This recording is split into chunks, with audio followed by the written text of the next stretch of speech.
चुनाव आयोग ने दुमका विधानसभा सीट के लिए उपचुनाव की अधिघोषणा जारी कर दी है। यानी कह सकते हैं कि चुनावी बिगुल बज चुका है। दुमका झारखंड की उपराजधानी है और सत्ता का केंद्र बिंदु भी है। मुख्यमंत्री हेमंत सोरेन की कर्मभूमि के तौर पर भी दुमका को जाना जाता है। एक तरफ जहां सीएम हेमंत सोरेन के लिए दुमका प्रतिष्ठा का सीट है, वहीं बीजेपी अपनी खोई सीट पाने के लिए मौके की तलाश में है। जेएमएम को लगता है कि 9 महीने के शासन के आधार पर सरकार द्वारा किए गए विकास कार्य के कारण सरकार द्वारा किए गए बेहतर प्रदर्शन की बदौलत जनता एक बार फिर जेएमएम को मौका देगी। जल जंगल जमीन के मुद्दे के साथ एक बार फिर जेएमएम जनता के बीच जाएगा और सरकार द्वारा किए जा रहे वायदे को पूरा करने के संकल्प के आधार पर दुमका विधानसभा सीट पुनः जेएमएम के खाते में आएगी। वहीं बीजेपी और बाबूलाल मरांडी के लिए भी दुमका सीट किसी प्रतिष्ठा से कम नहीं है, क्योंकि लंबे अरसे के बाद बाबूलाल मरांडी एक बार फिर से बीजेपी के साथ हैं। ऐसे में बाबूलाल मरांडी ये चाहेंगे कि ये सीट एक बार फिर से बीजेपी के झोली में जाए, लेकिन ये इतना आसान भी नहीं है। पूर्व विधायक लुइस मरांडी कहती हैं,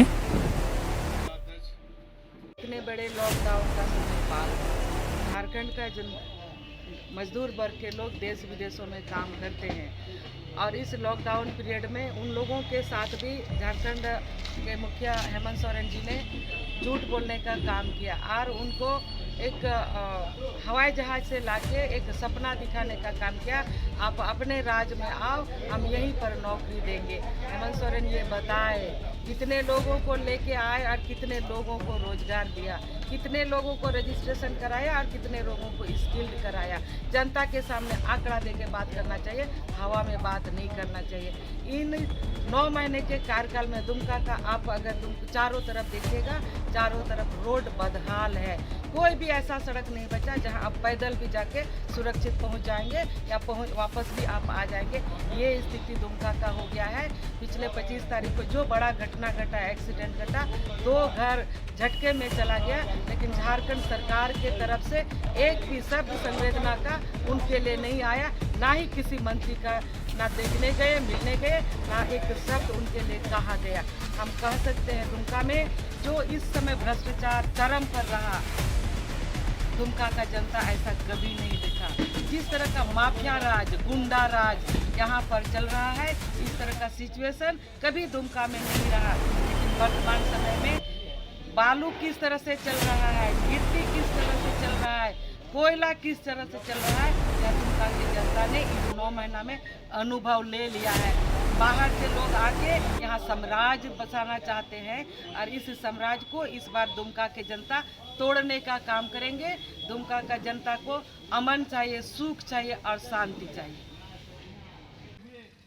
दुमका विधानसभा सीट को हमेशा से जेएमएम के पारंपरिक सीट के तौर पर जाना जाता रहा है। शिबू सोरेन की कर्मभूमि संथाल के हर कोने के शख्स दुमका को उपराजधानी ही नहीं, राजनीति का केंद्र बिंदु मानते हैं। ऐसा कहा जाता है कि झारखंड में सत्ता तक पहुंचने का रास्ता दुमका से होकर ही गुजरता है। ऐसे में हेमंत सोरेन के सामने बड़ी चुनौती है कि वो इस सीट को अपने पास बरकरार रखें।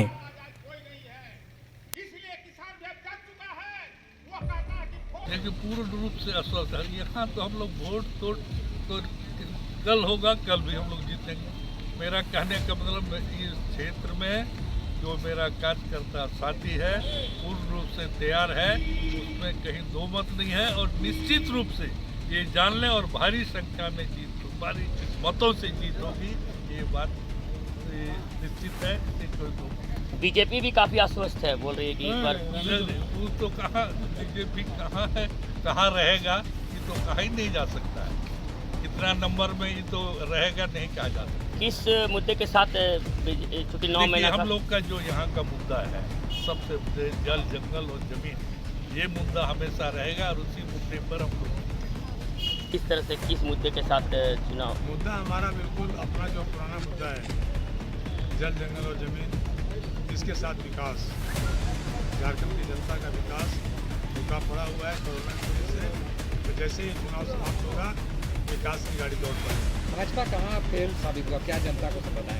भाजपा एक्चुअली किसान विरोधी कानून के तरह ऐसा कानून बनाता है। अभी आप लोग तो भली बात ही जानते हैं कि एक कानून बना दिया कि अभी देश का सर्वे बेरोजगारों का करना पड़ता, और 2016 में जो सर्वे हुआ उसी के आधार पर हम जान रहे हैं नया सर्वे नहीं होगा, इससे बड़ा आघात और क्या हो सकता है। इसलिए भाजपा अपने ही करतूत से आ रहा है। जेएमएम अगले कुछ दिनों तक दुमका झारखंड के सियासत का केंद्र बनकर रहेगा, क्योंकि हेमंत सोरेन के सामने ये चुनौती है कि पिछले 9 महीने के शासनकाल के दौरान किए गए कार्यों की बदौलत वो जनता के बीच जाकर ये साबित करें कि उन्होंने पिछले 9 महीने में खास तौर से कोविड काल में बेहतर कार्य किया है और जनता उसके नतीजे इस चुनाव के दौरान उन्हें दे।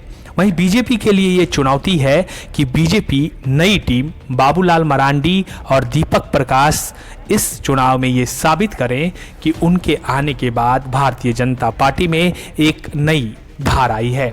दरअसल दुमका को लेकर हमेशा से ही राजनीति होती रही है, क्योंकि दुमका एक तरह से कह सकते हैं कि जेएमएम का गढ़ है और बीजेपी हर हाल में इस गढ़ को भेदना चाहती है। लेकिन ये इतना आसान भी नहीं है। 2019 के विधानसभा चुनाव में पूर्व मंत्री रघुवर सरकार में रह चुकी लुइस मरांडी मैदान में थी। इससे पहले 2014 में उन्होंने हेमंत सोरेन को चुनाव में हराया था, लेकिन 2019 में वो करिश्मा नहीं दिखा पाई।